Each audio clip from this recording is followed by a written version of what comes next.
Barnaby the Dream Builder.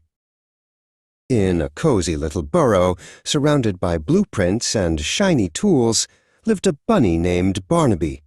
Barnaby wasn't just any bunny, he was a dream builder. With a twitch of his nose and a twinkle in his eye, he helped his friends' biggest wishes come true. One sunny morning, a tiny mouse named Pip scampered to Barnaby's door. "Oh, Barnaby," Pip squeaked, his little whiskers wiggling with excitement. "I have a dream. I want to fly, just like the butterflies." Barnaby's ears perked up. "To fly? What a wonderful dream," he said with a chuckle. "Let's see what we can build." He unrolled a big sheet of paper and began to sketch, his pencil zipping across the page. Soon, the workshop was filled with the sounds of tinkering and tapping. Barnaby worked with great care, twisting wires and shaping wood. He was building something special, something that looked like a tiny, one-mouse flying machine. "Ready for takeoff, Pip?" Barnaby asked, holding the finished machine. Pip climbed into the little seat, his heart fluttering. With a gentle push, Barnaby sent him gliding into the air. Pip soared and looped, laughing with pure delight. Just as Pip was landing, a slow-moving tortoise named Wally shuffled up. "Hello, Barnaby," Wally said with a sigh. "My dream is to see the world, but I am so very slow. I wish I could go just a little bit faster." "Faster, you say?" Barnaby rubbed his chin in thought. He looked at Wally's sturdy shell, and then back at his workshop.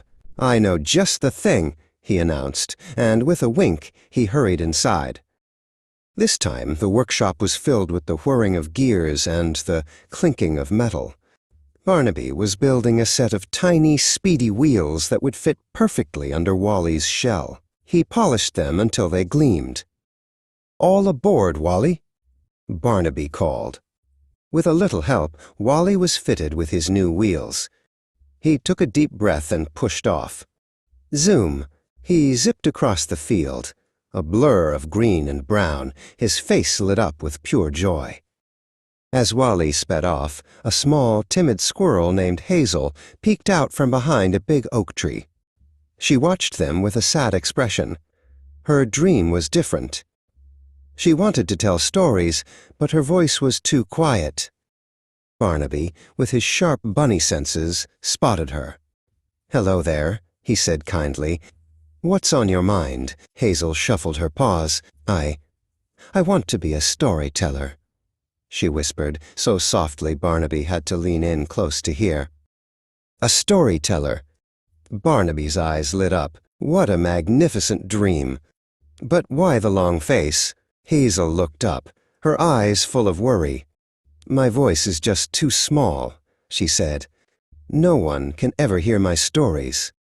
Barnaby thought for a moment. This wasn't a flying machine or speedy wheels. This was about a voice. He hurried back to his workshop, pulling out wires, a hollow acorn, and a shiny polished crystal. He worked with a gentle touch, carefully fitting the crystal inside the acorn and connecting it with the wires. He hummed a happy tune as he worked, building a tiny story amplifier that would make Hazel's stories big and bold. "Try this, Hazel," Barnaby said, handing her the finished device. Hazel held the acorn up to her mouth, took a deep breath, and began to tell a story about a brave little ladybug. "Once upon a time," she began, her voice still a whisper.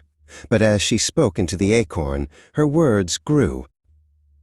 "There was a ladybug who wanted to climb the highest mountain." Her voice boomed, clear and strong. The other animals in the meadow stopped what they were doing and listened. Pip the mouse and Wally the tortoise zipped back to hear the rest. Hazel's voice filled the air, and her story was a masterpiece.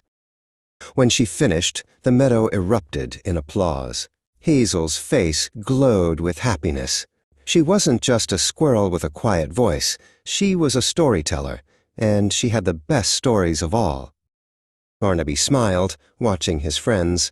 He knew that every dream, no matter how big or small, was worth building. It wasn't about the tools or the machines, but about the joy they brought. And with a workshop full of tools and a heart full of kindness, Barnaby the Dream Builder was always ready for the next one, knowing that the greatest dreams were the ones he helped others build for themselves.